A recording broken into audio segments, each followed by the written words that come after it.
Again, this is mostly so that Pepper and Erica, who also could not be here today, will be able to watch this meeting back. And I know we're going to have a ton of great content today from our guest presenters, who I'm so excited to introduce in a minute.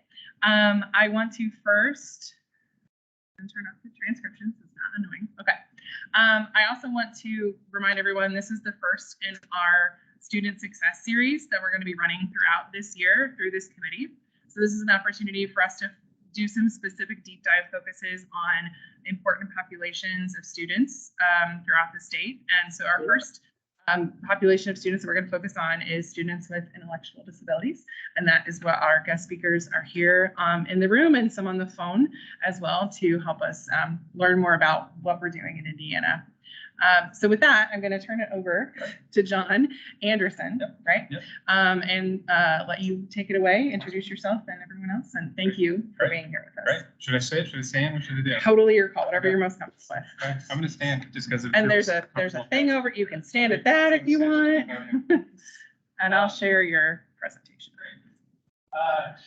First and foremost, I do want to take a moment just to reflect on the events that Michigan State yesterday. I know we all kind of work in this higher education field. So just to take a moment to reflect on that unfortunate situation. We can't hear anything. With those folks. You can't hear anything. Can't hear me. Hold on a second. You can't hear anything or see anything, they said. I can't hear very well. I'm not sure if that can be solved on your end. Is the microphone It's in here, but it should not have a problem picking up that far. Can you all hear me here? Maybe not.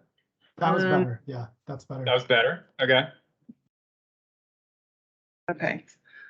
I'll keep an eye on the chat to see. Okay. I'll start talking, and you please let me know if you can't hear me online.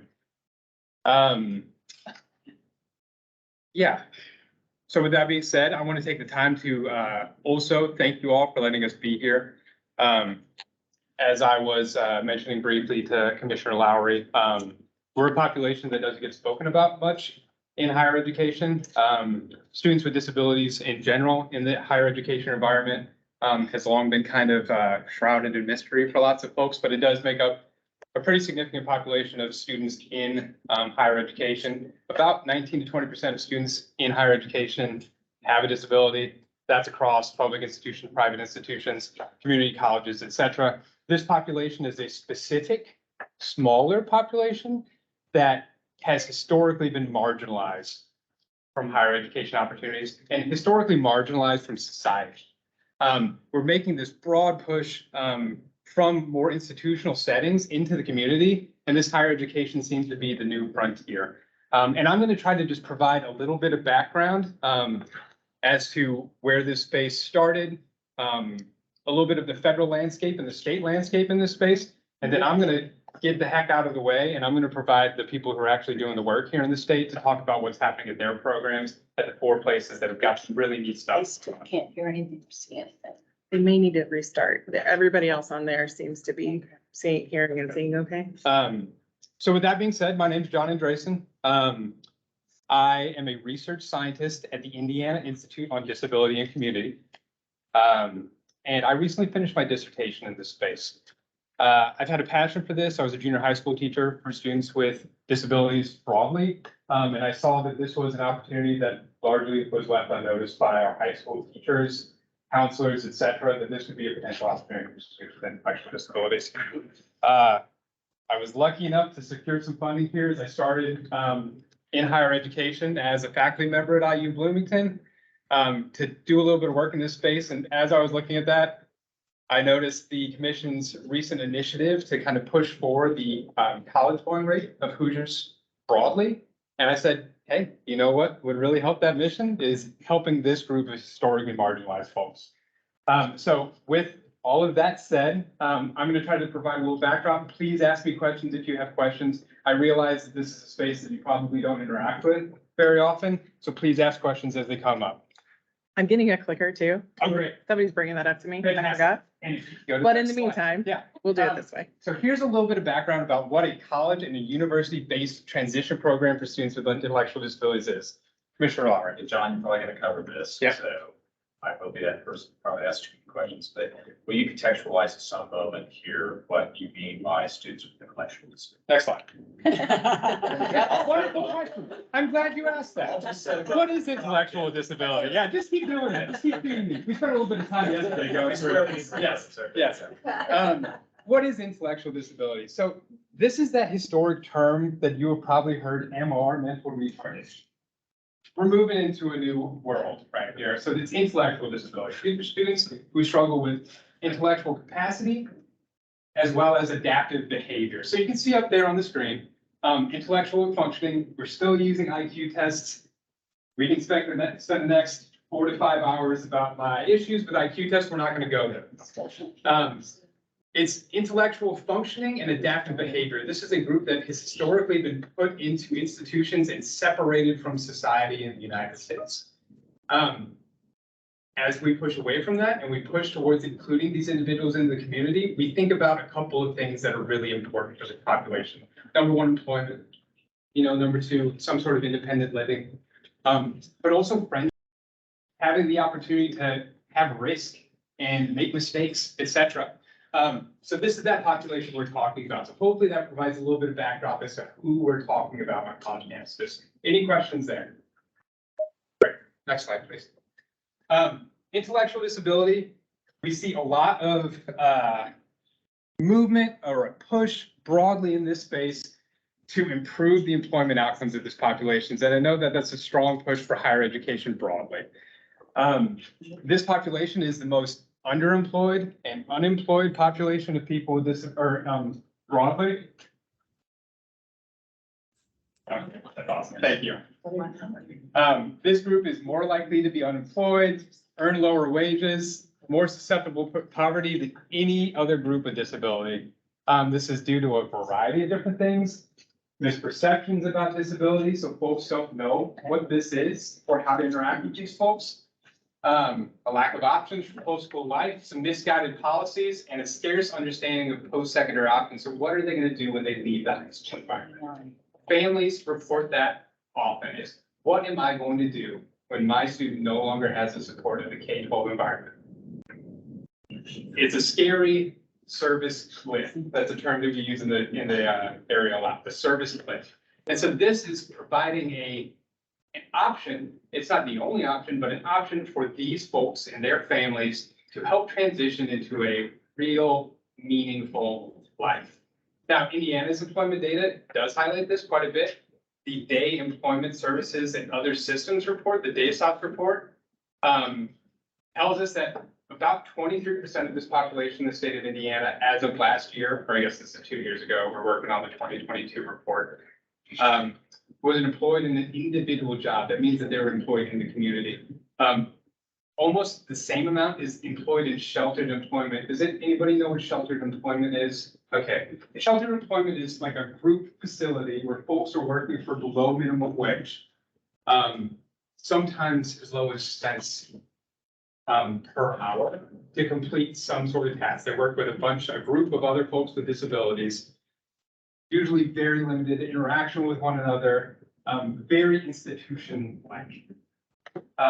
So what we're trying to do is provide an option for these families to help transition into real meaningful employment. And post-secondary education is one of those options. So if you do the next slide for me. We know broadly that higher education is a pathway for better outcomes, regardless of its employment or not.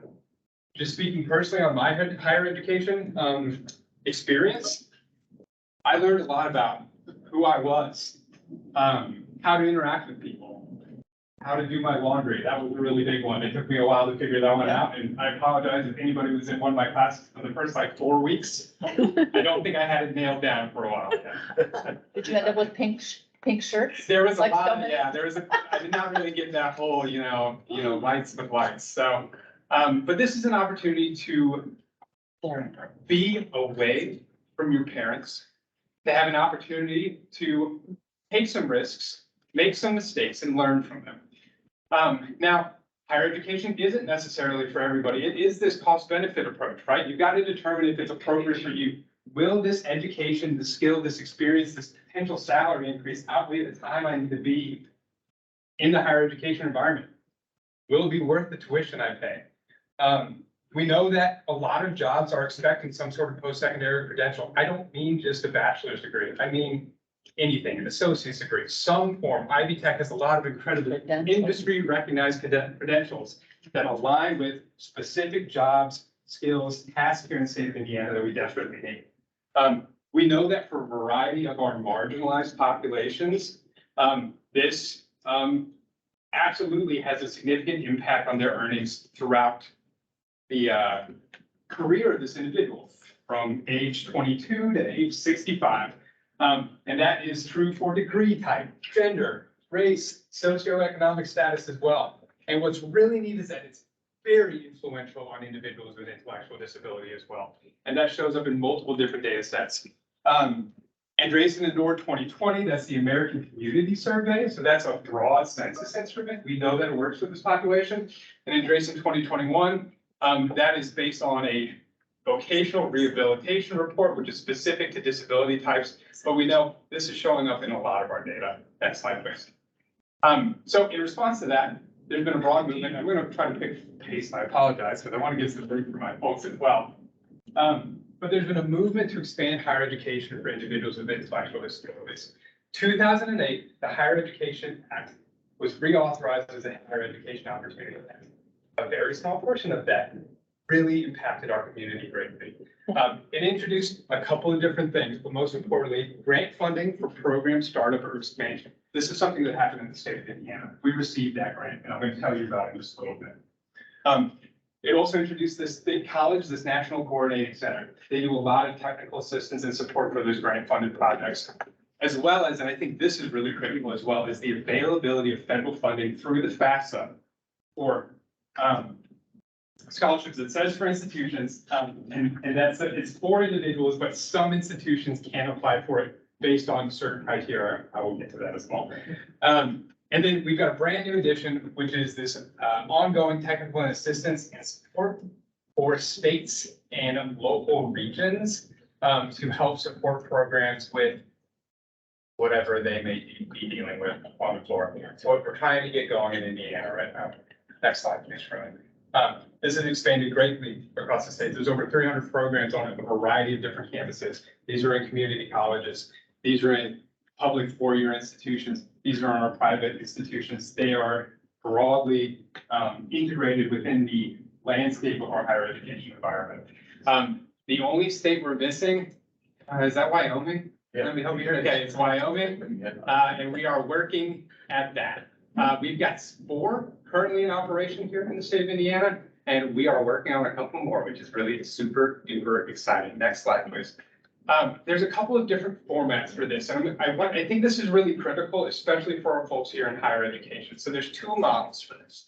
There's a dually enrolled model, which is the majority of our programs here in the state. These students are still enrolled in their local high schools. That means they're receiving funding through the K-12 schools. A really interesting option to improve equity within those programs because they don't have that financial lift to get into the program for families. These are usually families who are pretty heavily reliant on a variety of different support systems. So sometimes that financial barrier is an issue for our population.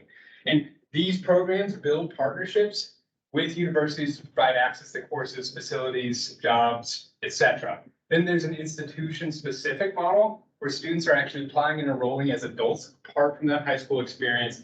These are really interesting and really the beginning of some new growth here in the state as well. So I'll talk about Huntington. Actually, Huntington will talk about themselves, about what's cool happening in that space. Those staff are university affiliated, more integrated in the community campus, but they are relying on student tuition, scholarships, grants. We come into some issues there. So this CTP program, think of it as an accreditation program for college or university-based programs for students with ID, allows for FAFSA funding for these individuals. Am I going too fast? A lot of information, but it's. I apologize. good. I apologize. I will give everybody my email. The slides are already also on our website Yeah. under the. Some of these might be slightly different. 'cause I'll upload a new Great. version, but yeah, it's on there. To clarify, Yeah. so under this legislation, they have the opportunity to qualify for Pell, certain. Pell, federal, what is it, FESOG, Federal Employment Supplementary Opportunity Grants, is that what it is? Federal Work Study Program, any of those FAFSA affiliated federal, funding to students for programs, so yes. Good question. Any other questions? And practice my wait time. Okay, an important clarification here is that these models don't have to be separate. Some programs run both simultaneously, which I think is a really interesting way to go about implementing these programs. I'm super duper excited that Huntington is doing it. Next slide, please, Sharon. So here's just some photos of some programs across the US. Actually, this is very Indiana specific because I added some Indiana ones, but you'll see IUPUI's up there, Indiana Wesleyan's up there, Eamon Vincennes is up there, the Vincennes University Jasper campus is up there. I think that's Clemson up in the top left as well. So you'll see that these are on a variety of different campuses, Charlie. So let's talk about here in the state of Indiana. What time am I on? Oh, I got off this one. Okay.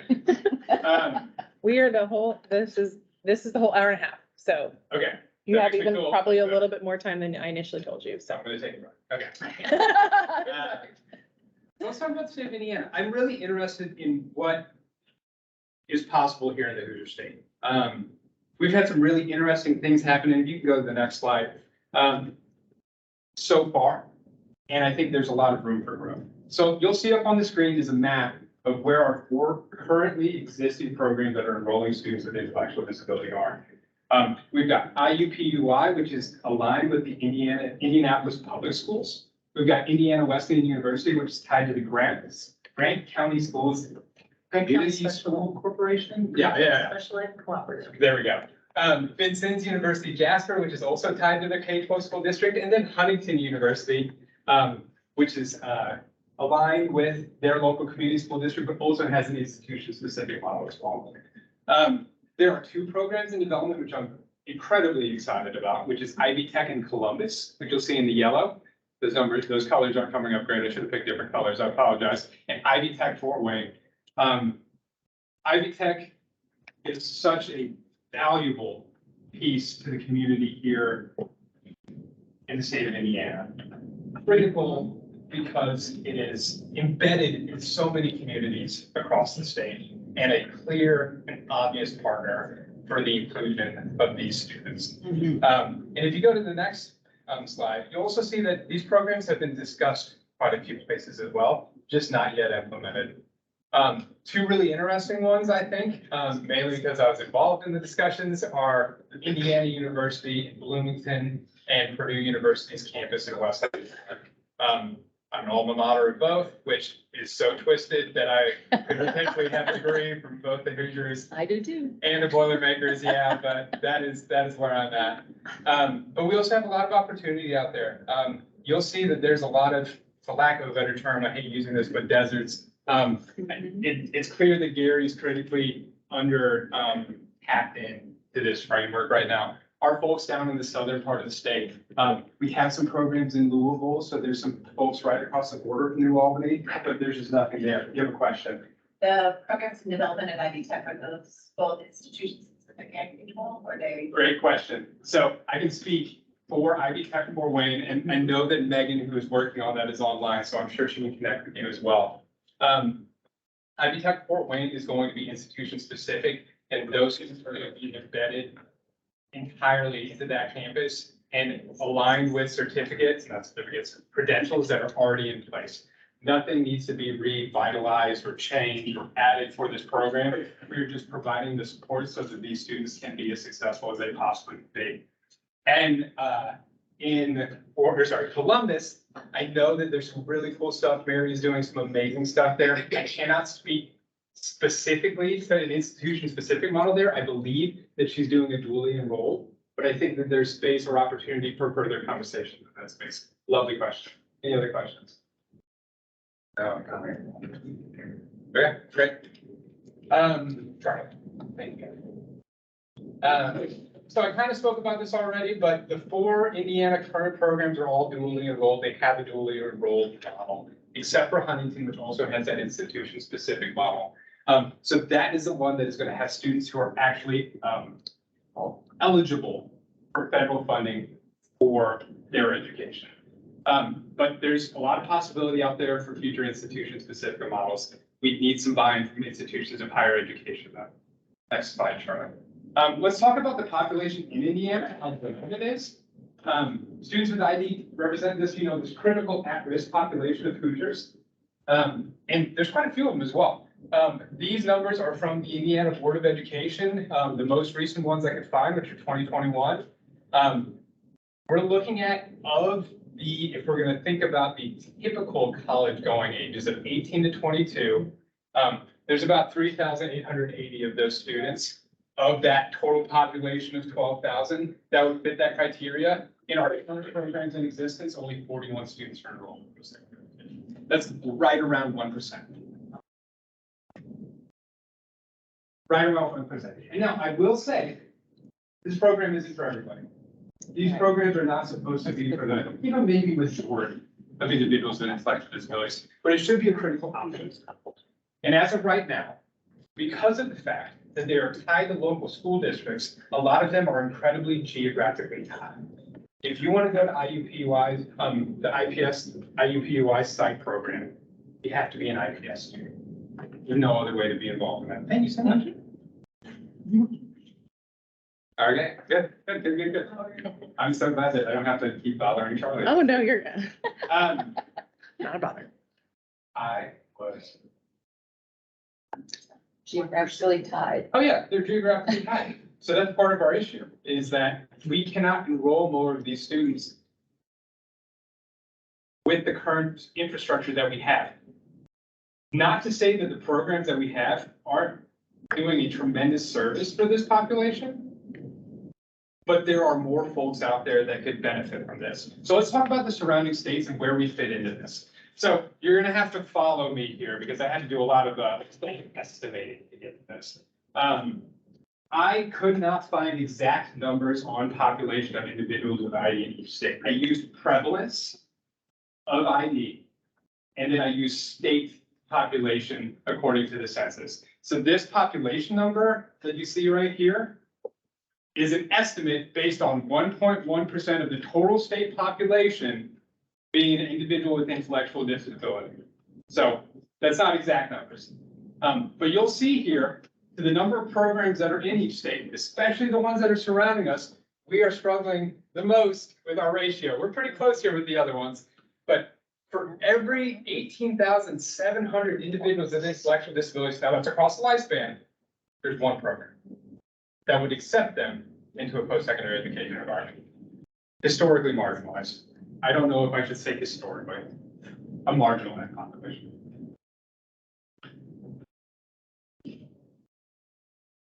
So what have we done federally funding? So as I said earlier, we did receive one of those grants through the Higher Education Opportunity Act. My friend here, Karen Grimmett, was an integral part of that. She's a faculty member at Purdue University, but she was working on her PhD at IU at the time. Her and I kind of swapped. So, yeah, I bleed crimson, but I get paid in gold. So. Pretty good. That's a good line. It was originally written to expand programs at IUPUI and start a program at Anderson University. You'll notice that that wasn't on there. Anderson never started. Discuss never started. That 5-year grant cycle started in 2015. 5-year grant cycle, so that's done. So those monies aren't there anymore. So now these folks are having to do the hard work of making sure that they're funded year to year to support their staff to help these individuals with intellectual disabilities. In 2020, Indiana University and Purdue University, I could also say John and Karen, because that's who did it, submitted a joint TIPSA grant, but unfortunately was left unfunded. However, we've got a lot of the infrastructure in place. We've got a lot of the commitments in place. We just need to figure out how to get that off the ground. And we know that Indiana is working towards 2 separate comprehensive transition and post-secondary programs. Those are those programs that qualify for federal financial aid. Those are Huntington University and Ivy Tech Fort Wayne. And I'm so excited that they're going to have the opportunity to support those students in their way. John, can I say something? Yes, Karen, about please do. that? You know, when, so I was a grad student at IU, and so when I was working with David May, this was a really amazing opportunity. And so we were planning on going to Anderson, and when that fell through, I just need to give kudos to these people right here because David Make and Gene Updike looked at me and said, all right, we can't go through the front door. So I was like, I'll climb the gutters, we'll do whatever, because we've got this money, we've got to make a difference, and these guys are the ones that did it. So, you know, Indian Wesleyan, Huntington, IUPUI was huge because they were our models. The Vincents, we took a situation where we had these funds. It wasn't the dream that we had set up to do, but we made it happen and they're still here. And the money's been gone for a little while. So kudos to this group right here. Absolutely, absolutely. Thank you, Karen. So we talked about the federal funding options. Let's talk about state a little bit about what's happening around us. There's some really interesting stuff, and if you open up this PowerPoint on the website, there's a link there at the top. That'll show you everything that's happening in the variety of different states that's provided to us through Bay College. That's our National Learning Center. But some interesting stuff are happening around Ohio. Looked at expanding eligibility for Ohio College Opportunity Grant for students with ID. Iowa introduced but did not pass a scholarship program specifically for students with ID. I do know that that was a first year congressperson there. So I think there were some growing pains in that process. I think they're gonna figure it out. I'm really excited for that. Kentucky has some really interesting stuff in this space. The former, what was his title? Associate Secretary of Special Education in the federal government is from Kentucky. Johnny Follett has a real strong interest in these programs. And he expanded this Work-Ready Kentucky Scholarship to include students with ID, which is really interesting for me. I know we've got something similar here in the state of Indiana. It's an annual appropriation to support expansion and creation of inclusive post-secondary programs. Okay, sorry, but No, go ahead. so for these, if I remember right, you go back to the slide. For Ohio, their expansion, and for Kentucky, those are specifically limited in CCPs though, right? Yes, sir. So, and unfortunately, we don't have them here. Yeah. Right now, yeah. So I think that what would be nice is once those are established, our financial aid should flow directly to those ballot legislation. Interesting. So I would love to talk Yeah, more we about that. need to connect on that, and whatever we can do to get the CCPs up and running. You have a business card? But. Love That's it. really interesting. I want to talk a little bit about that Work-Ready Scholarship Program because it wasn't a tremendous change to the legislation that was on the books in Kentucky, just an addition. So you'll see here, everything that's in bold that is, I should have picked something else, I should have underlined it, is what was added a few years back. So it took exactly what they had in the Work-Ready Kentucky Scholarship Program and added for students with intellectual disabilities enrolled at CTP programs, affordable access to meaningful credentials to prepare for competitive integrated employment. I want to talk about that term. Competitive integrated employment means a real job for real pay. That means an actual living wage. That means benefits. That means working with people and the relationships you build on the workforce is an important part of people's lives that this population doesn't have access to. So I think that's really interesting. So I need to get out of the way.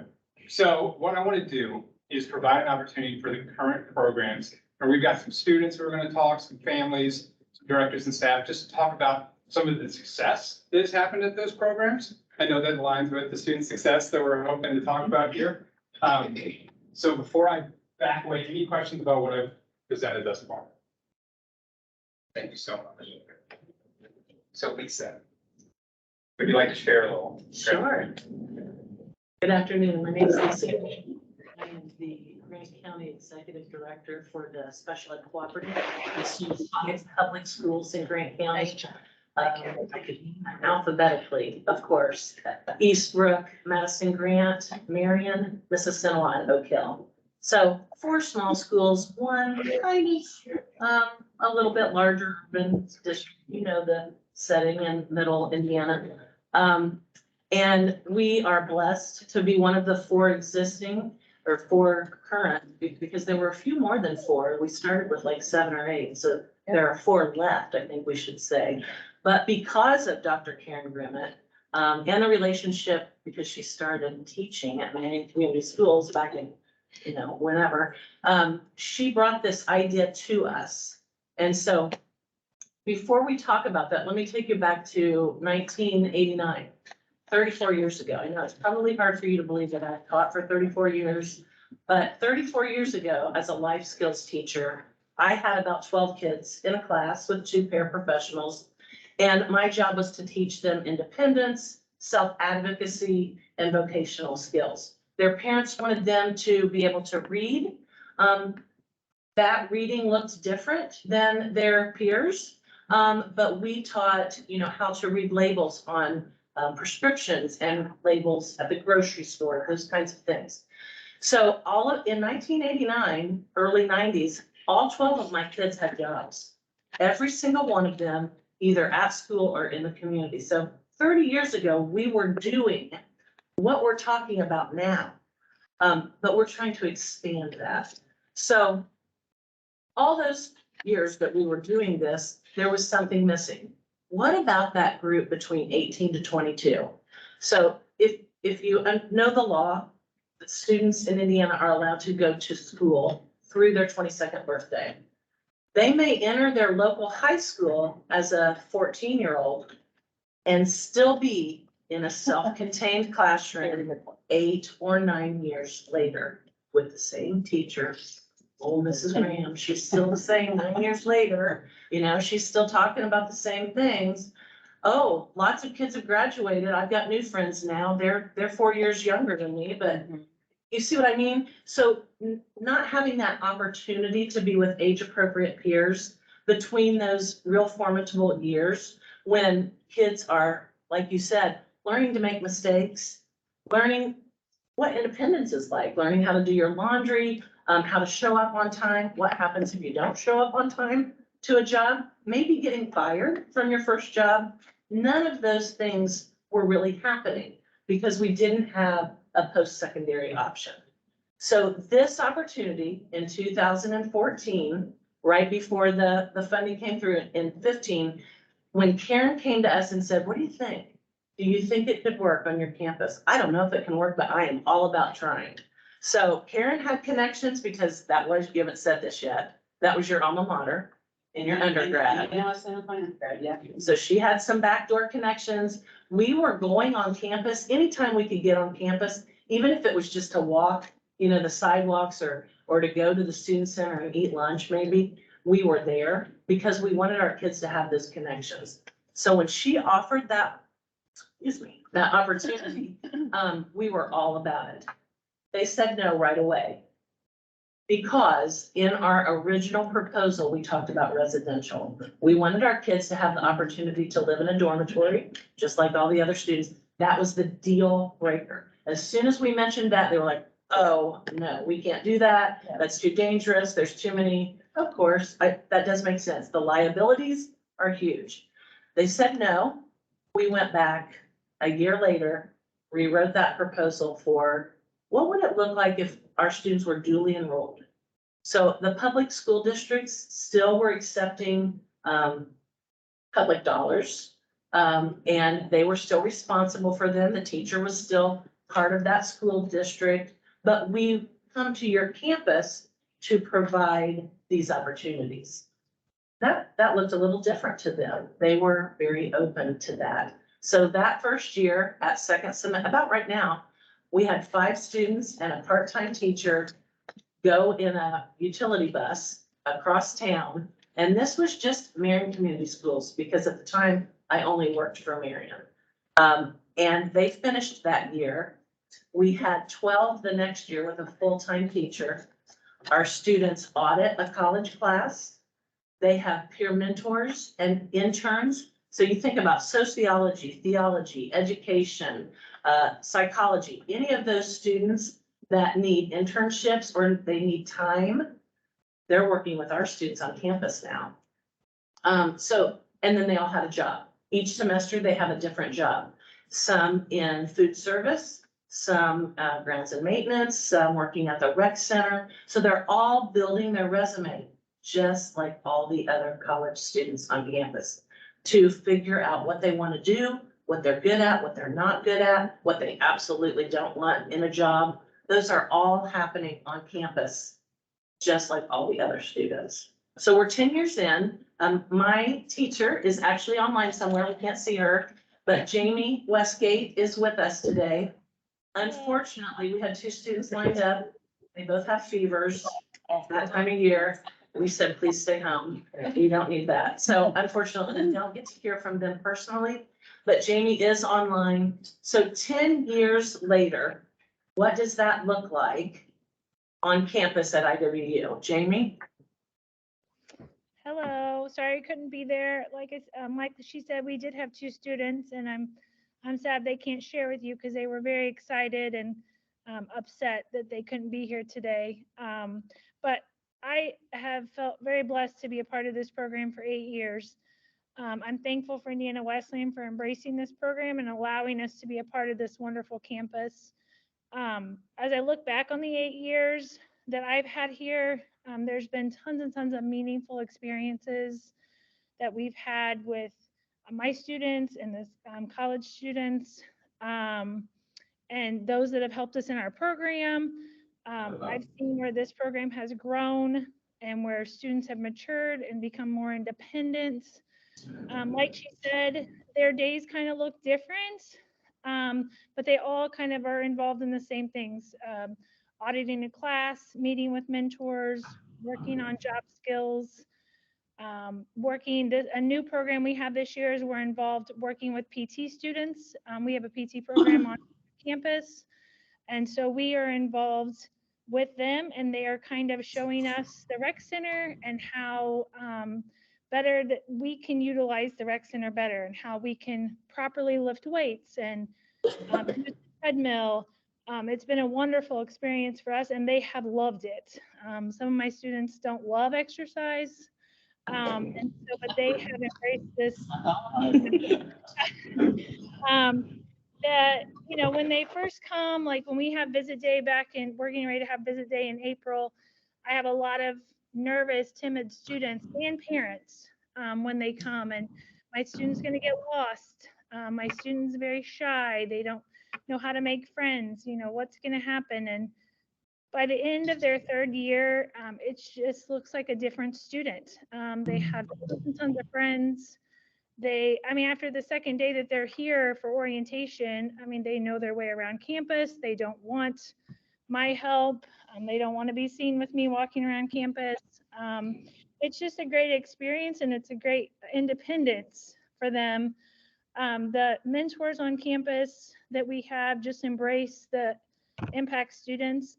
They invite them for social activities, sporting events, movie nights. We have several mentors, like she said, a lot from the social work program and education program, but some that stay with us just for a semester and some that stay with us for 4 years and really invest in our students and take them out on the weekends. And I have 2 or 3 students that still go out with their mentors now after they've graduated from the program. They just own a lot of what goes on here. They go to class, working, meeting up with mentors. The maturity level from when they come in till when they leave is just amazing to watch. They're just willing to do more things on their own. A lot of things that when parents see that they're coming into the program, they would just never believe that they could do all that on their own when they leave. I work with them every day in a class working on their IEP goals. So it's fun to watch how they implement what we do here. And they go home and clean their room, make their bed. We have a OT house here on campus that we use. We clean it, we make beds, cook. And so we check on them a lot to make sure they're still following through with that at home. This program, we don't have a lot of attendance problems. They want to be here. They want to be at school. They want to be interacting.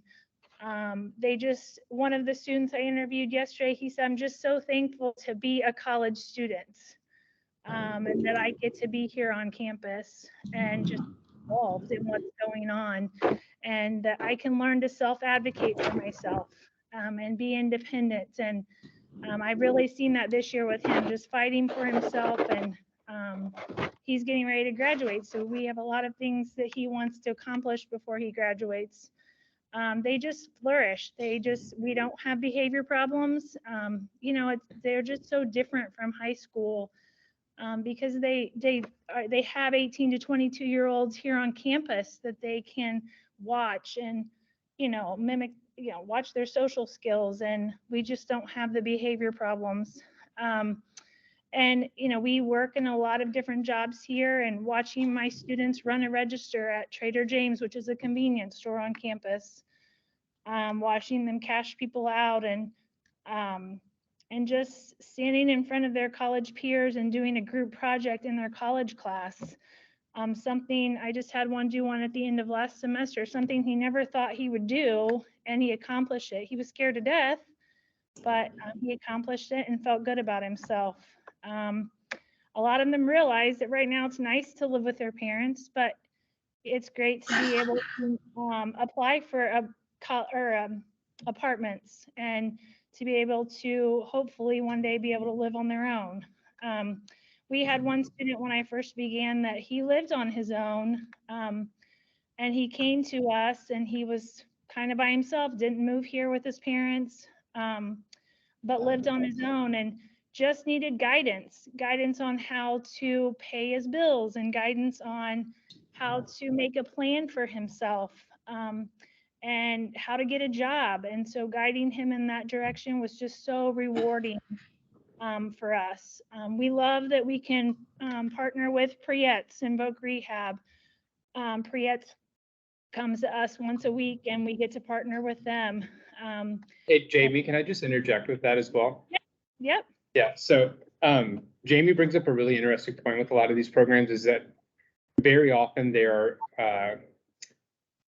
extremely integrated with the local community disability services as well. So she's bringing up a couple different terms that you may not know of. So PREETS is pre-employment transition services, is kind of a pre-vocational rehabilitation program to improve employment skills. It's usually with these students who are in the transition into adulthood. And just to peel back to one more thing that I wanted to reiterate that Jamie was bringing up was the impact that this has on students without intellectual disabilities and faculty. Right. I have a lot of research that I can share with you all if you're interested about that as well. So thank you, Jamie.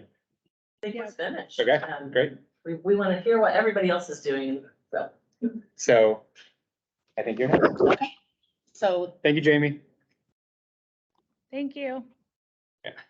hi, I'm Gwen Chesterfield, and I work as a transition specialist for Indianapolis Public Schools.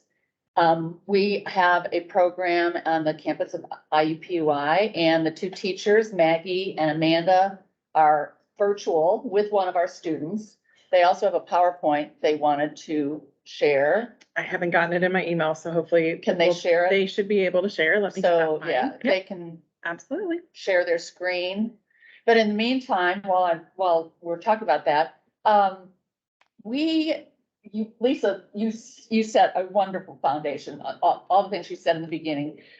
It's very true. We were the very first program in the state of Indiana, and we were before the TIPSID grant. A group of us came together in 2000 and said, just kind of what Lisa was saying, who wants to be in high school for 8 or 9 years? Raise your hand. And how in the world do we prepare people for adult life while they're in high school and the bells are ringing and, they're doing hall sweeps and they're, all those things. They're eating in a big cafeteria with a bunch of kids. There's this big like abyss when you get out of school. And so we came together, a group of people, and said, we've got to do something different, and we've got to be somewhere where there's other adults, like you said, because they don't have a role model in terms of, they're so much older than a lot of their high school peers. So it took us a while to find the right teacher. We had very strong vision, and we had a partner at IUPUI who was a professor, Dr. Pat Rogan. And we made a criteria for where we wanted to be, and we were lucky to be on the campus because the criteria was where other young adults are and operating typically, so that you can see that we're not all moving around together. Everybody's bustling around a campus on a different schedule and so on. So we began our program, the first year was in 2006. So we've been in operation for 17 years. And they just brought up the slide. So this was an innovative program that we've developed for young adults. They receive special ed services, as Lisa said. Students with IEP, students with disabilities are eligible to receive services till the age of 22. That's where the magic comes, at 18 to 22. We don't want 16-year-olds on the campus. They're 17-year-olds. They're too young. You know, that's just, they need 4 years at least in high school, maybe a little bit more. They do not earn a diploma, and that's why they aren't necessarily the campuses, college is not accessible to them typically. They earn something called a certificate of completion. Because as Lisa said, they are working on reading and math and other things, but it's at a very different level than their age peers. They want a college experience. This is an option for people. It's not a requirement. It's an option. It's not for everybody, but it's an option for them. And these are young adults who want to be, want greater independence. They want to have a voice. They want a different life. They envision something different than living with mom and dad and going around with paid staff all the time when they're adults. So I already kind of covered the right side of that, but we love working with IUPUI because it is an urban campus and it's a perfect fit because of their strong commitment to diversity and building a welcoming campus community for everybody. So our students do not, but we're a little bit unique, I think. I don't know, you'll learn more, but we don't run a school bus. That's part of the deal. We use Indigo. We teach our students how to ride Indigo bus. Why do we do that? Because if they want a job and they want to meet up with friends, they can't always depend on people to drive them everywhere. So, you know, we run into our alumni all the time on Indigo because they're running around, you know, they're on it for getting to work. I've run past a bus stop and seen some of our graduates wait for bus to go to work. It's wonderful. And we're located in the heart of Indianapolis, so we're teaching on the campus as well as in the university. We have 16 students. We started with 8. Part of the TIPSID grant was that we expanded. You do have to be enrolled in IPS to be able to go to this program, but we accept applications from students. I call it the donut around the city. So Washington Township, Pike, you know, wherever. They have to, if they get accepted, then they enroll in IPS because we depend on DOE funds. We have 4 staff on campus. They're all paid by IPS. So IPS made a big commitment to do this and to provide these services and everything they said about maturity and everything else, you're going to get to hear from some of our students. So it costs nothing for our students to go there because they're still under the DOE funds. They do not earn a degree. We have to reiterate that quite a bit. Why? Because they do not have a diploma. And so we have an agreement with the university, a memorandum of understanding that gives us access to classes to audit and email accounts on campus, the library, you know, accessible to all of us.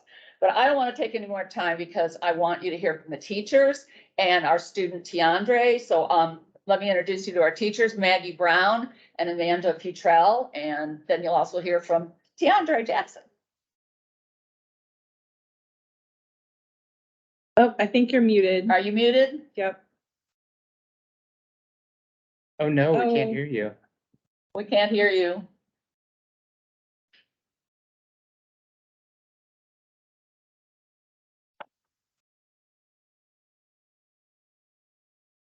Will somebody else unmute real quick that's online and say something? Sure, it's not us. Hello. Oh, Okay, we heard that. Yeah, the other, Jamie was on it. Oh, okay. Right, okay. No, we can't hear you, Amanda. Could we maybe go to the next presenter and then come back to them? Yeah. We have a phone number that I can send to them. They can call in. Okay. Hold on, Amanda, we'll What time get is you it? guys all figured out. We will figure it out. Okay, while we transition there, John, Huntington, yes, I'm sorry. go ahead, Do you sir. have time for a quick question? Absolutely, please. And I'll save it till the end. Okay. So start date has 16. You referenced 18-year-olds or 22-year-olds. How many students in total do you have in that category? Lectures. We run around to 10 a year. It No, could be, that's- That's not, I'm sorry. maybe Oh, I I'm was- sorry. What would be the total size? of the For Grant County Community Schools, do you have any idea? that are served? We have 2,500 total student, oh gosh, is there's 200. Over 100, in Grant County, probably 250. Yeah, and part was, I guess I was trying to get to was the question for IPS, where you were saying they're 8 or 16 now. I was trying to do my own math, what the estimate would be based on 1% of the population Yeah. going. Do you have any idea about what percentage of IPS students identify as having an intellectual disability? No, I'm sorry, I don't, but I will tell you this, is that, when our students apply, we look at IPS students first. Right. So, and then the students from outside IPS second, if that makes sense, but I can't tell you. I I can can get find it you out and give it to you. school-specific ID numbers for sure. So I've written myself a note.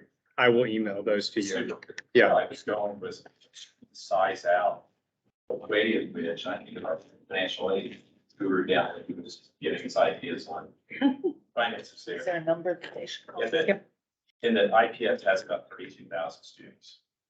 And you said roughly 1% of the. 1.1% of the Right, so we population. call it 300 to 350. So I was trying to get down to what that looks like across 13 grades, right?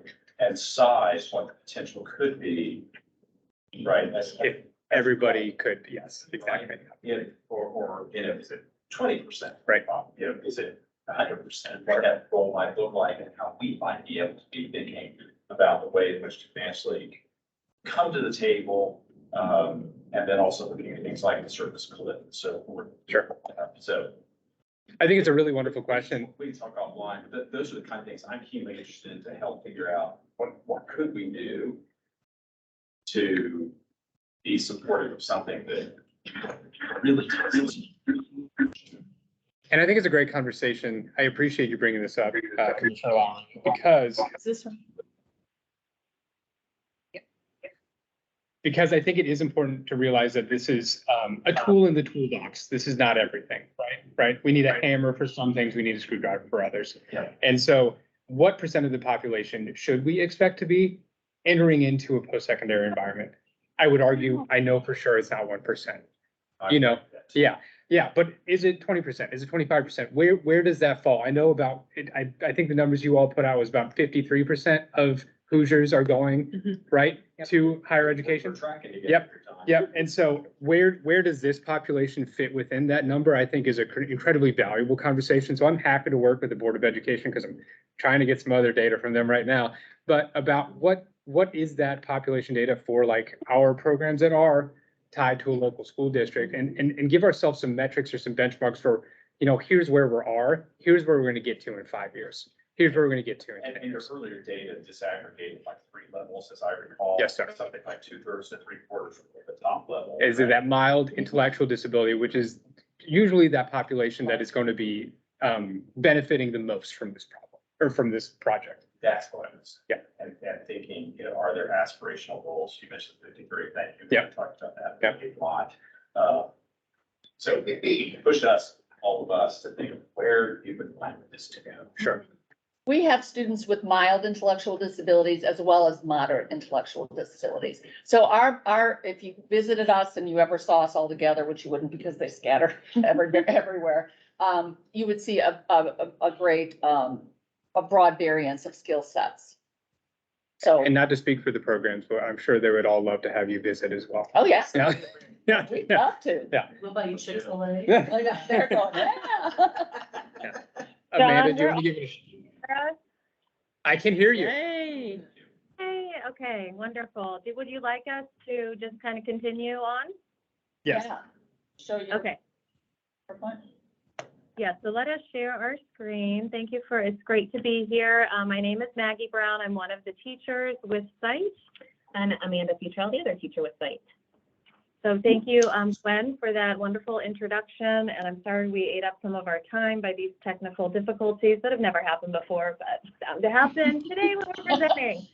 So we do have one of our students with us, and I know he needs to leave here. So we are going to kind of switch things up a little bit. As you can see on the screen, we are going to, we'll introduce Tiandre. He has a presentation he would like to share, and then we will go back to some of our other success stories.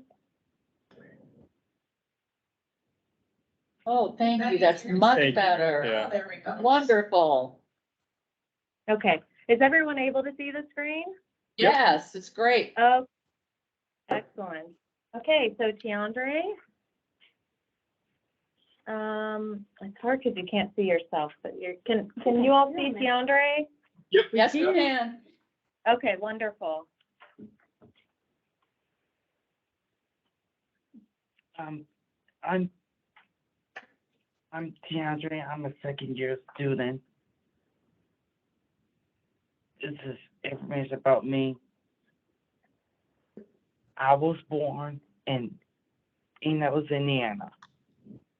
I collect action figures, enjoy myself in train shows. I'm a good person. I like meet new people. I'm friendly and respectful. I'm quiet, but I pay attention is what's going on around me. I like to meet new people like our service learners from IUPUI School Accreditation. When I came to site 2 years ago, I needed staff to help me make plans and decisions and also manage my time and money.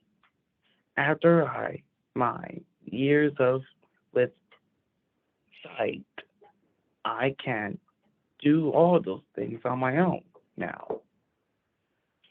I have more confidence, know who to go to on my team. If I need help, I need support. These are things I do at site. I can ride a bus on my own from home to campus and art mix 2 days per day. I have a paid job in IUPUI weight room cleaning equipment. Things I do at home. I use my calendar and my alarms on my phone to help remind me when I have things to do. I use my phone to help me stay organized and be on time. These are jobs I interested.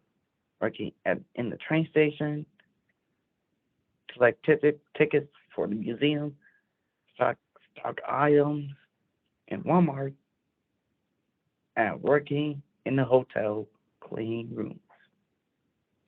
Thank you. Thank you, Tiandre. Thank you. Nice job, Tiandre.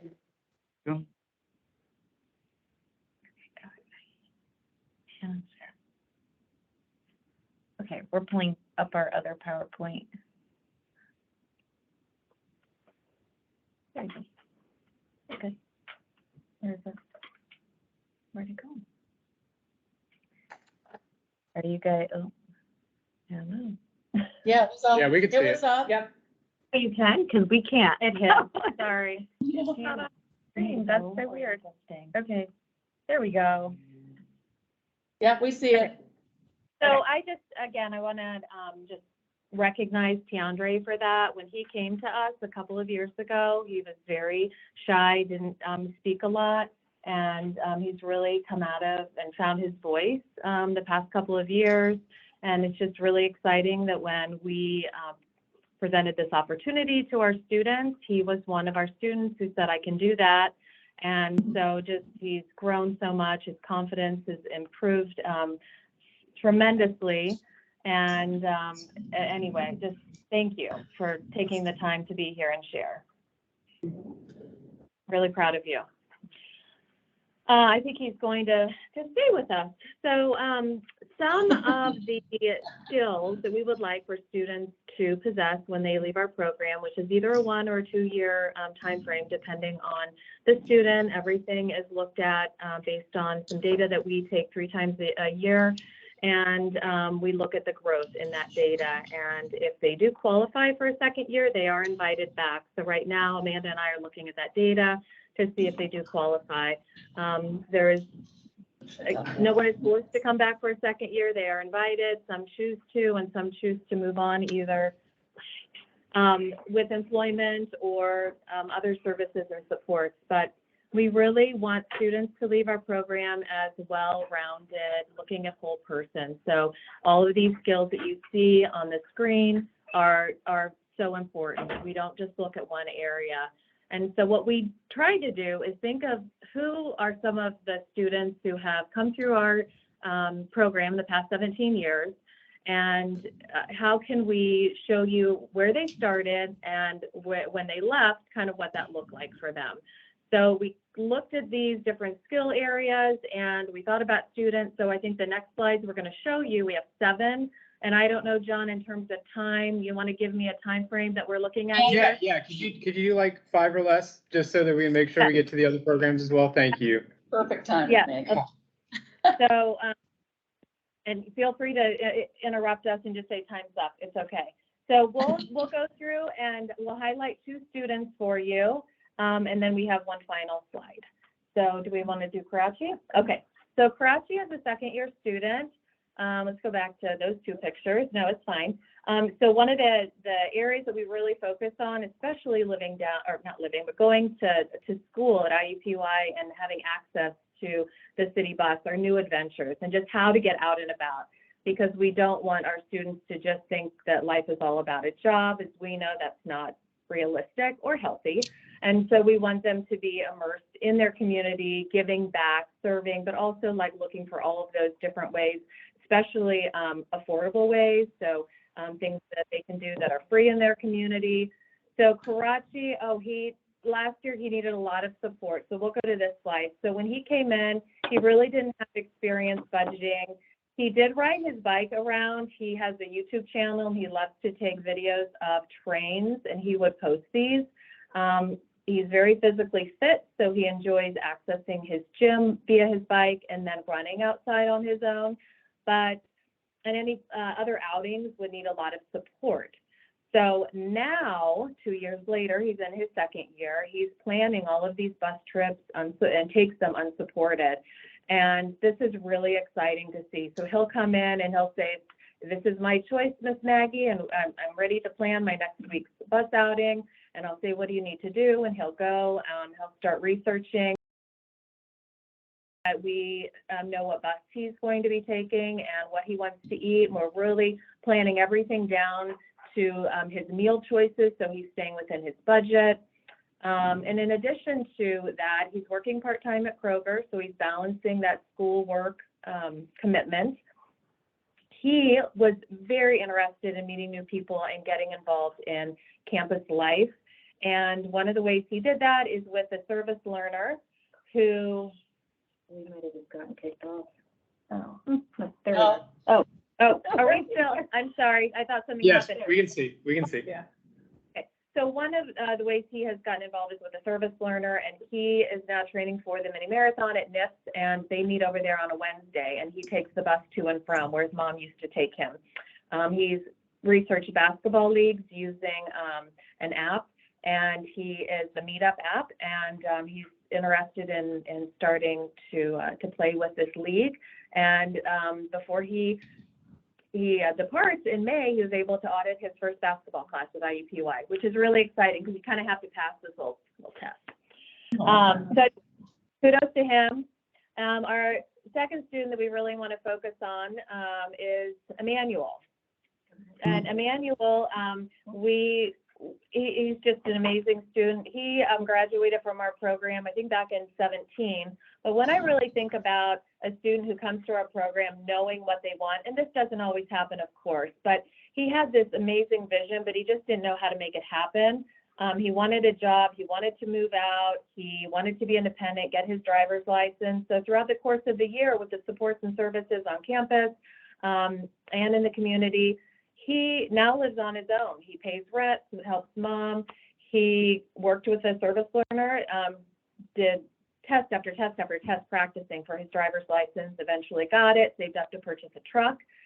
He works full-time at Kroger, and he stays in contact with our team in case he needs that support. So his is just a really amazing story of what can happen, what's possible. And we really like to talk to our students about that because oftentimes they're coming to our program and it's hard to imagine what's out there and what's available. Whereas for him, I think he had older siblings and family that had kind of talked about that. But the one thing our students, they do talk about is having that college experience because they know someone, they have a sibling, and that's very important to them. I'm going to stop now. Because we're down to Thank a you, minute. Maggie.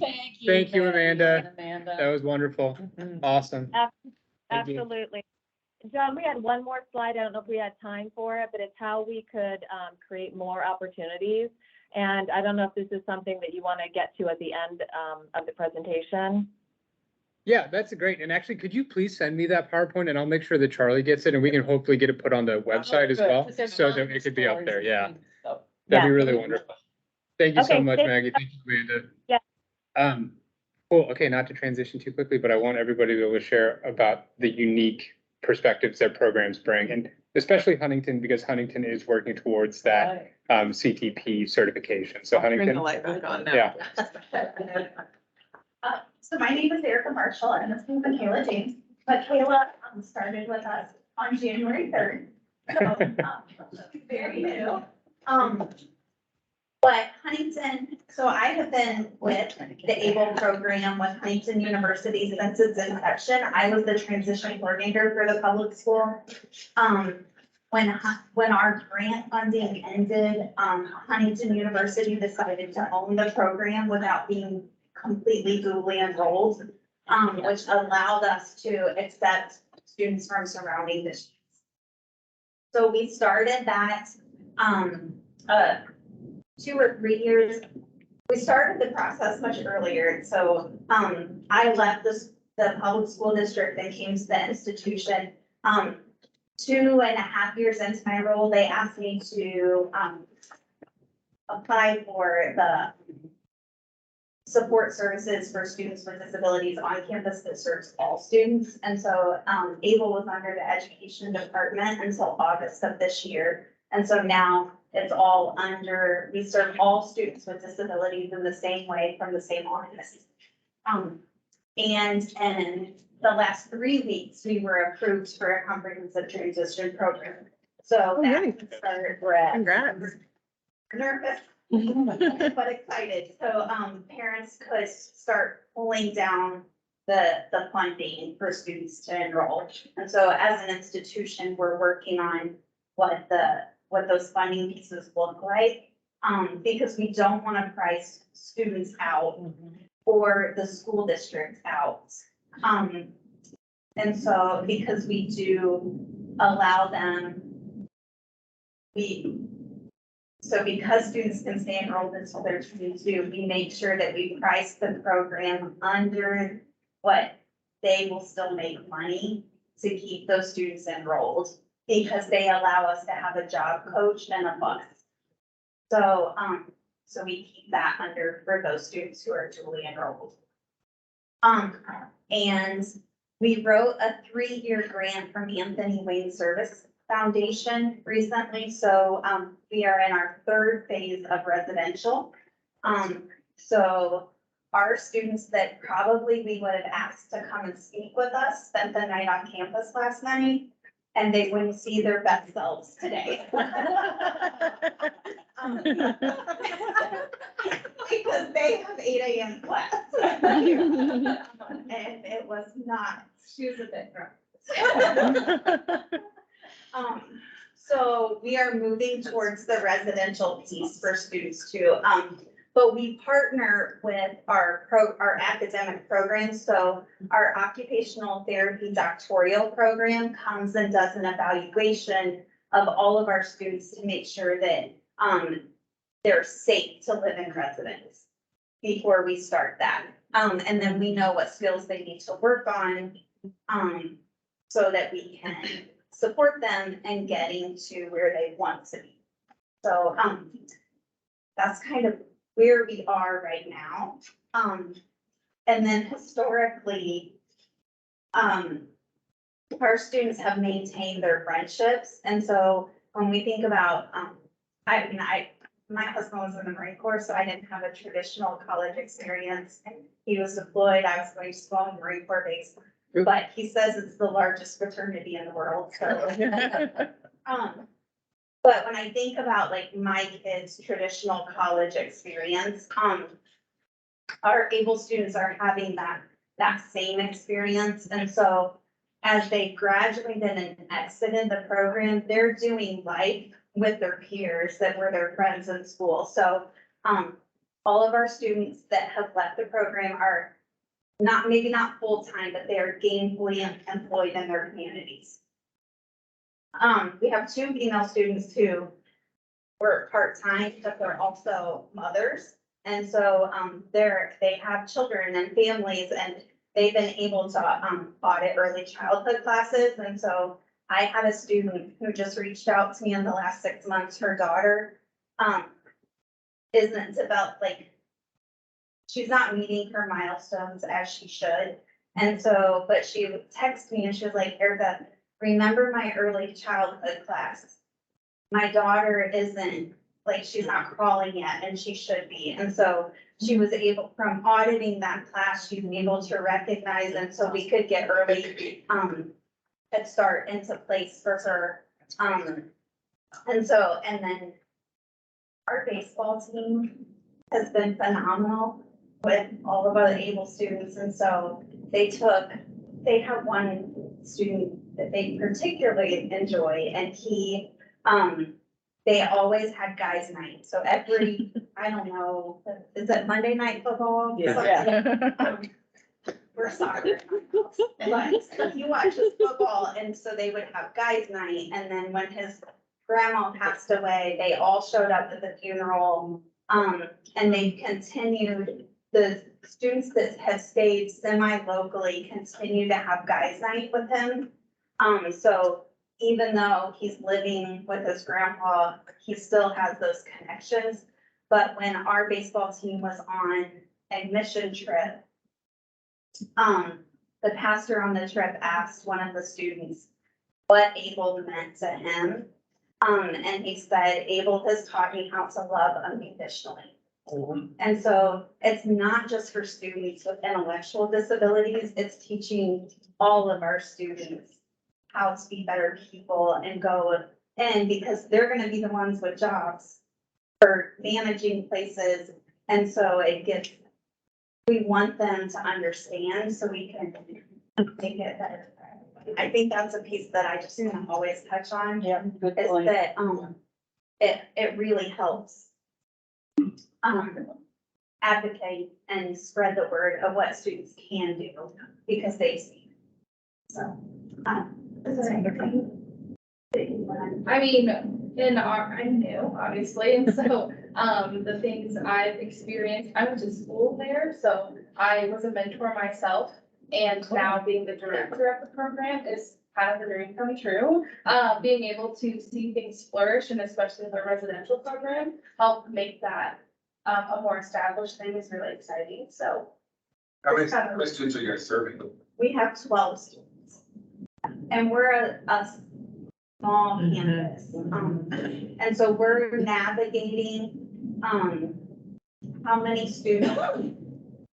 So as the ADA person on campus, I don't want to go over that threshold that, what's typical on a college campus to have identified students versus your traditional undergraduate. And so we're trying to navigate that balance currently and how many students can we serve. And continue to do it well. Because, you know, like our students, they enroll in class. We had two students this semester, they were enrolled in a class that they chose. It was their elective, and they got there and they hated it. And so I'm like, you know what? Do you know how many students have dropped classes this week? We're gonna drop it. And then they enrolled in something else, but that means getting new peers and it changes the structure of the day. But that's what college students do. And so, they're doing all the same things, making the same bad decisions. Exercising their independence and freedom, liberation. And that's okay, like, we want that to happen, because that's, in my opinion, that's where the growth happens. And Awesome. I greatly appreciate this perspective too of how important it is, because like Huntington University in Huntington is a pillar of that community. You know, these are cultural institutions that are so much broader than just what happens between, you know, like the four walls of a classroom. So speaking as somebody who lives in Bloomington, like that is the fabric of the community is Indiana University, and as somebody who's a Boilermaker. There are a lot of conversations I can't have with folks, but to have a student who is able to say like, I don't know what your mascot is, but I am a Huntington something. Forester, great. I'm a Huntington Forester. Builds into that community. So thank you guys so much. Thank you so much. Mandy, are you online? I am. Do you want to share a little bit about what's going on down in Jasper? I will try to keep it as short as I can. Hi, you might have to guide me because I'm never on Microsoft Teams. And as far as, do I open share tray? I believe so. Okay. Screen share. You'll have to let me know if it works. Okay. Can you see anything? Not yet. Uh-oh. Well.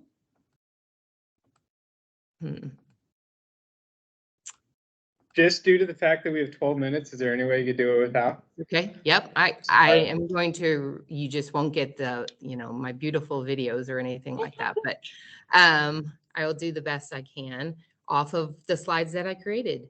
But general information, we're at Vincennes University Jasper campus. So it is a community college in a pretty rural area.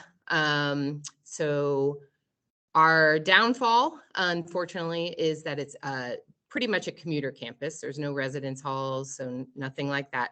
So it's not a typical college experience, I would say, because students come and they take class and then they leave. They go to their jobs, they go to their families, whatever. We have a lot of non-traditional students, obviously. So there's not a lot of milling around or social opportunities, unfortunately, at this time. So we have had to punt from what our original plan for the program was back 10 years ago. This is our 10th year. So just had our 10-year anniversary celebration in January. So when we first moved onto campus, there actually was, they had a 4-year program, education and special education program that had started. So our plan was to have those mentors and to work with the students in the educational programs or sociology or anything along those lines. And then the year we got there, they closed both of those programs.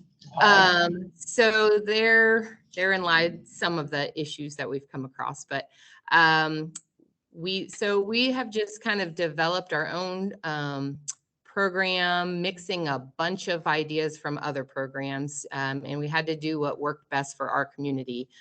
We really are focused a lot on building our employability skills. Obviously, along with that goes, you know, to be employable, you got to have good social skills, communication skills, soft skills, time management, responsibility, all those things that in lie of being able to obtain and maintain a job. So we work on all those things together, and we try to bring as many work experiences to our students as possible. Our program's a collaboration between our Exceptional Children's Co-op is what I work, that's where I work, all our Du Bois County school corporations, so our students are duly enrolled. Southern Indiana Resource Solutions, so that's one of our service providers in our area. They actually are the ones who pay our teachers and we reimburse them. Long story, so we won't get into it. And then obviously a partnership with Vincennes University Jasper. So a lot of people involved, which is great in many ways. I will just say, I mean, I think our program is a little non-traditional schedule-wise. We do Monday through Thursday, 9 o'clock to 2 o'clock. We did that on purpose because our goal obviously is to help transition students out of the school setting and the school mindset. So we want, and the parents, getting the parents out of their mindset, out of that mindset, and helping them start thinking about what happens when the students exit. What is our plan going to be? A lot of times parents will talk about that for years and years and years at their conference. And then senior year will roll around and they're like, oh my gosh, now what? So this helps, I think, them just kind of say, oh, Friday, shoot, I work on Fridays. What? Okay, so what's my student going to be doing? They're not in school that day. So they have to develop the plan starting there. Our students also come in on public transportation. We don't use school buses. We have 2 teachers at AIM. They're not certified teachers. That's why they're paid through SERS. So our schools share the cost of the program. It's kind of a sliding scale based on how many of their students from their school corporation attend AIM that year. UJ donates a classroom to us. There is a classroom we're using this year for a new program that we started through a grant. So we do rent that classroom and the equipment that's in it from them through the grant money. And we don't have any students auditing classes right now. We're hoping that we go back to that. When we first moved on campus, we had a dean that was a handshake kind of guy. He was just like, sure, sounds great, go ahead. We've got 2 dean switches since then, and things have changed a little bit with that too. So we're hoping to go back and have some students have that opportunity, at least if they wish to do those things. So we do a lot of off-campus experiences as well. Our goal is to partner with as many businesses as possible to help get our foot in the door and our students' foot in the door for hopefully employment. So we'll do some volunteer work for them. A lot of times we help clean churches. We've done recycling activities at one of the local manufacturers, and they actually donated some money to us for that. But I'll just talk a little bit real quick about a grant that we applied for this year from the DOE, which is— Yeah, and Mandy, Yep. can I give you like a minute warning too? Yep. Sorry. Okay, great. Yeah, this is just hopefully the direction I want AIM to go in, and hopefully maybe some additional funding can come our way through this process because the grant runs out in September.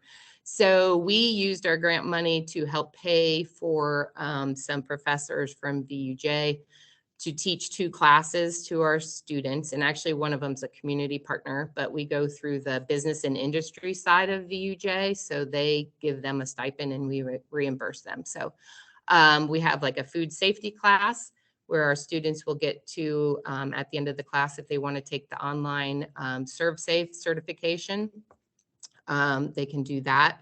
Then we also have a technology/manufacturing class where they have learned how to use the laser engraver. We're doing basic tools now, assembly line processes, manufacturing, because that's big in our area. A lot of jobs are in manufacturing. So we're trying to prepare them for some future jobs that way, and build in maybe some micro credentials or badges that students can add to their resume. And then we're also doing a CPR class with all our students at the end of the month, so they'll get certified in that as well. So things that we can add that shows the skills they're leaving AIM with, that they can go to an employer with, is kind of our focus for this year too. So we they designed and sold a lot of Christmas ornaments on the laser engraver. that we made money with and that we're putting back into the program to create more products to sell as well. So they've learned a lot of skills when it comes to the making of products and selling of products too. So And thank you, Megan. Yep. Sorry, Yep, just so we can fine. get to Ivy Tech too, yeah. Yep, But sorry. appreciate it. That's me in a nutshell. Great, thank you. Awesome, Megan, I see you're here as well, and Megan is starting a program. Megan, we've got just like a couple minutes, so do you just want to tell them about where you are in your process about starting up that program there in Fort Wayne? And hi, Latoya. Oh, no, I can't hear you. It says you're muted. Can you guys hear me all right? Yes, I can hear you. There we go. All right. Thank you kindly for the opportunity to speak. So as John said, we are looking into researching and trying to see if Ivy Tech, if this is something that Ivy Tech can support. We received a grant through AWS. It's a capacity building grant. And it's for basically to make sure that we can to see if we can become a certified transition program. And that's really important to our student body because many of our students need financial aid to be able to go to college. That's the way the cookie crumbles around here. So we're making our rounds to all the programs around the state and asking as many questions as possible, taking notes, listening to what teachers and directors have to say about the ebbs and flows of daily life. We plan to pair our students with mentors, typically are, typical students on campus. So they will be working directly with mentors alongside with wraparound services such as TRIO, Math Lab, Writing Lab, tutoring.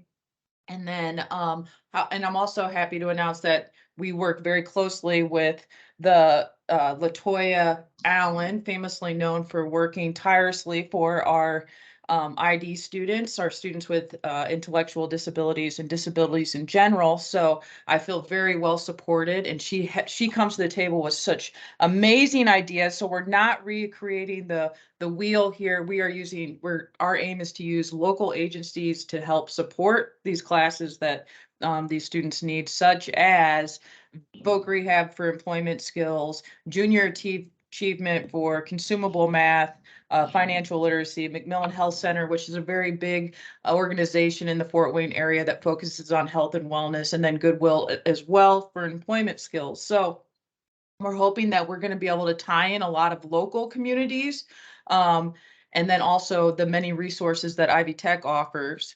So we're excited to hopefully have our first group of students beginning in fall semester, and that is going to be dependent on our CTP application going through and approved and financial aid being available. So Latoya, if you would like to add anything, I'm sorry.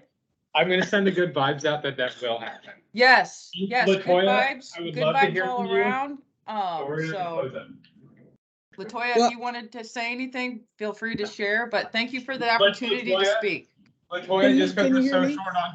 Oh no, Latoya, can you hear me? Can you hear me? I'm just gonna speak real fast because I want to be respectful of your time. We're really short on time, Latoya, so I'm gonna speak real fast. Okay, quick. What she's saying is that we're gonna have pre-employment services. She's gonna have a pre-S provider that's provided by Goodwill. I'm Latoya. I work for the state of Indiana Vocational Rehabilitation Services. I'm done. Good job, Latoya. That was so fast. That's fantastic. Thank you. So just in closing, I do want to say thank you so much for letting us be at the table. That means the world. Jason, this place has meant a ton to us. To have this audience is incredibly valuable for our community, to know that people have even heard of us. The vast majority of people. So thank you so much for letting us be on your campus. I just want to talk quickly about what's next. So how are we thinking about what college is for? As we talked about here, it's not just the classroom. It's broader than that. It's being a part of the community. So what does student success look like for all populations? Not just your typical college-going students, but all students. What role do Indiana's institutions of higher ed play in improving the success of Hoosiers with ID? I say it's a critical tool in the toolbox. It's not everything, but it's really valuable for a critically important part of our population. That was really bad. I was really flowing there for a second. So sorry. What we need here now is collaboration and communication. It's critical. Having people who can just hear from us, people who know that we're happening on campuses across the state is going to be so valuable. So having this space in this place, thank you, thank you, thank you, thank you. And then what can be done at a state level? So how do we support these programs? Whether it's just recognition that we're here at the table, whether it's some sort of marketing so people know that we're out there, families know that we're out there, and then funding. I mean, it does always end up coming back to dollars, but it's a critical part of the puzzle. So with all of that said, thank you so very much. My contact is on the wall, but I feel free to reach out to me, either that or after this. Thank you so very much. Cool. Thank you. Thank you. Okay, so John said it really well. Thank you. Thank you all for being here. Thanks for John putting this really fabulous panel of people and students and information together. I think this was a really wonderful, awesome way to start our student success series, which we're just going to figure out what we're doing along the way this year. And our hope is to get a lot of good data and stories to go with that, so we can show, the human impact, the people that are behind the numbers.